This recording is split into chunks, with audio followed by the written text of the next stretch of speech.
po jako akawuwo. A group of people Oluvannyuma lw'omukulembeze w'eggwanga olunaku lw'eggulo okuvaayo n'ayisa ebiragiro ku butya bwe tulina okwetangiramu ekirwadde ki COVID-19 nga muno mwe babadde n'okuwera enkungaana ezikungaanira awamu. Olunaku olwaleero n'omukubiriza w'olukiiko lw'eggwanga olukuludde Right Honorable Rebecca Litwala Kadaaga naye asinzidde mu lutuula olutudde mu ttuntu ly'olunaku olwaleero n'abaako n'ebiragiro by'ayisiza ebirina okugobererwa ku paalamenti mu kaweefube okwewala okusansaana kw'ekirwadde kino. Ono ategeezezza nga bw'ayimiriza abagenyi abadde bakyala ku paalamenti nga muno mwotwalidde n'abaana b'amasomero abadde basinga okwettanirayo. The coronavirus is a disease of congestion. So one of the things we are going to do is to limit the visits and tours to this house. There have been tours of schools and delegations. Those for the next 32 days will not be permitted.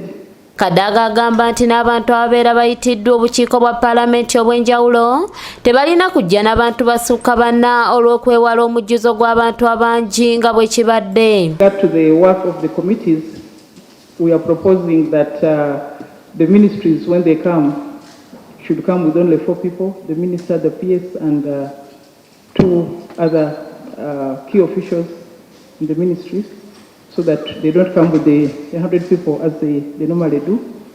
And we're also proposing that as much as possible, we handle issues electronically. Olw'omugotteko oguyitiridde mu kisenge omuteesezebwa, sipiika ategeeza ng'entuula za paalamenti bwe zijjiddwa mu kisenge kino ne ziddizibwa mu kisenge ekirala ewatuula enkuŋŋaana ekimanyiddwa nga conference hall. On the members, because the coronavirus is a disease of congestion, we may have to vacate this chamber and go and sit in the conference hall, because we understand that we are required to have 1 meter between each. So where you are sitting is yes, I am lucky, yes.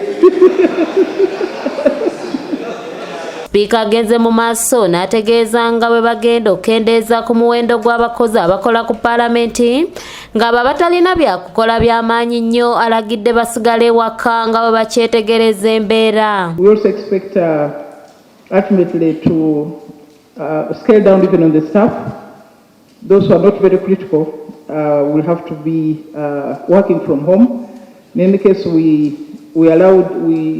know the members have iPads.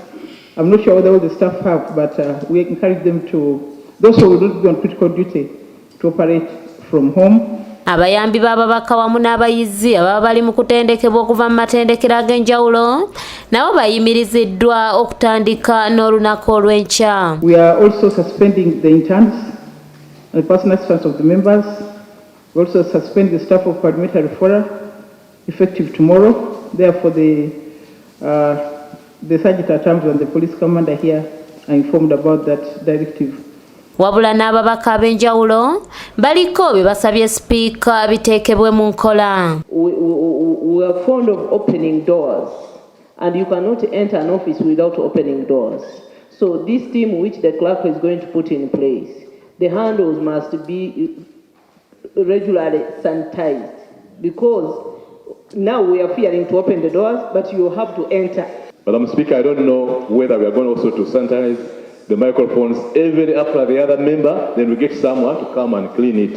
Di Barbara Nabukenya, ne Shafiru Mwesije kulwa ABS Television. Whether they are not going to sit for their exams. That Nabisusa Girls School has told some students that the school will not allow to register them.